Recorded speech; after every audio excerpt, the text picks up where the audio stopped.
Hola de nuevo. En este vídeo vamos a comentar el romance de Abenamar. Vamos a hacer un comentario literario.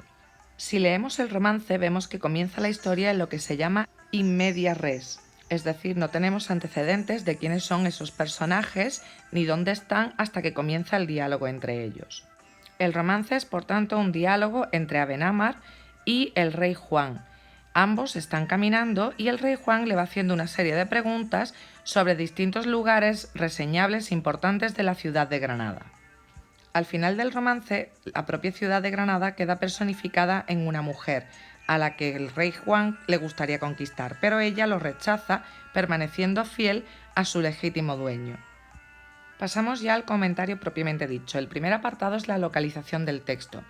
El texto, el romance de Abenamar, es una composición de las más destacadas del romancero viejo. El romancero viejo es un conjunto de poemas anónimos elaborados durante los siglos XIV y XV y que están emparentados tanto con la poesía épica como con la lírica tradicional. De hecho, se dice que los romances están compuestos por los dos hemistiquios que formarían un cantar de gesta. En cuanto a su tipología dentro de los romances, sabemos que hay distintos grupos. Este en concreto es un romance fronterizo. Los romances fronterizos son romances históricos en los que se cuentan las historias ocurridas entre moros y cristianos en la frontera de Granada. En cuanto a la tipología textual, los romances suelen ser narraciones en verso. Este en concreto, que vamos a ver, está estructurado en forma de diálogo y las apariciones del narrador son muy escasas. Pasamos al segundo apartado, el análisis de la forma. En primer lugar, tenemos que decir a qué género literario pertenece la obra. Como hemos dicho ya, se trata de un romance y es un romance fronterizo.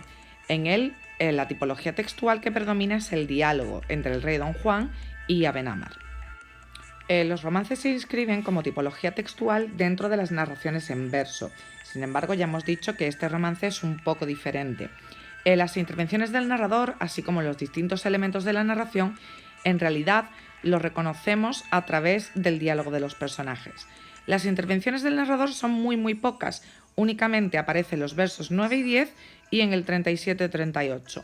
Por tanto, el espacio, el tiempo, tenemos que deducirlo del diálogo de los personajes. Las escasas intervenciones del narrador son de un narrador en tercera persona.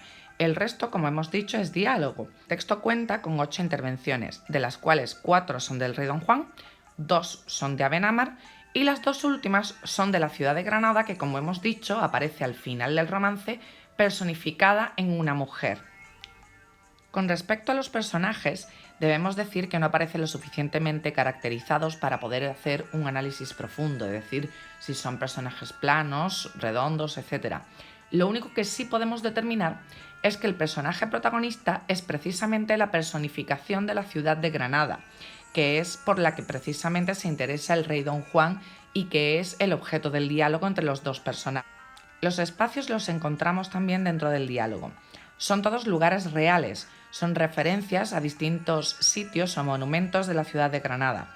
La Alhambra, la Mezquita, Alixares, el Generalife, las Torres Bermejas. Y luego, aparte de la ciudad de Granada, se mencionan también la de Córdoba y Sevilla.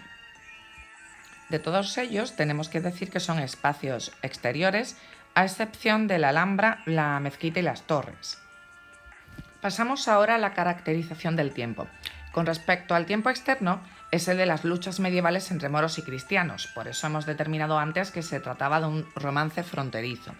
En el interno, hay que decir, aunque ya lo hemos mencionado antes, que se nos presenta la historia in medias res, es decir, no sabemos nada de los personajes, de lo que ha ocurrido antes, etc. Y también termina de manera abrupta. Después del diálogo del rey Don Juan con la ciudad de Granada, tampoco sabemos qué más sucede.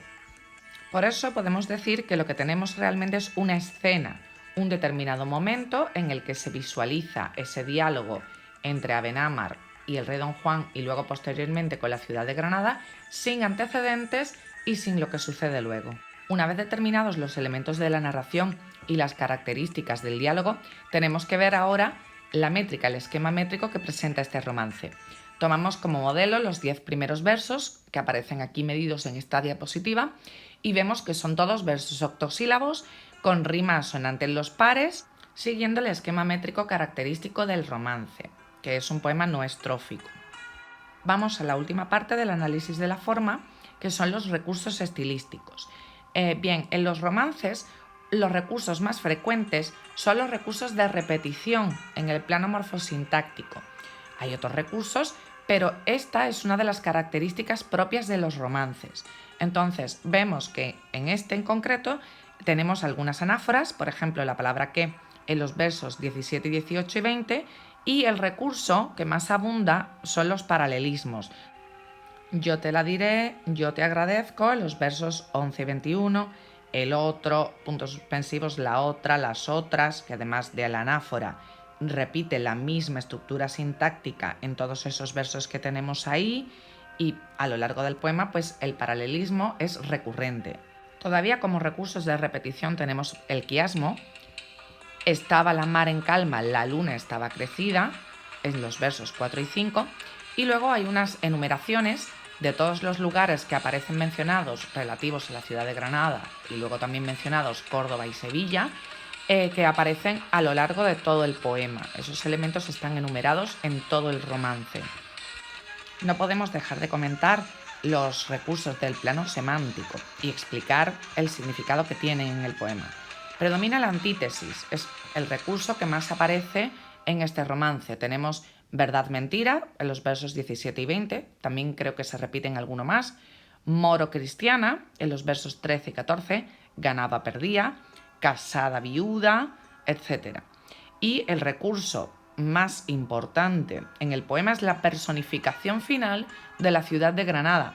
La ciudad de Granada aparece como una mujer hermosa, digna de ser conquistada y que a pesar de los intentos del rey Don Juan sigue permaneciendo fiel a su legítimo dueño.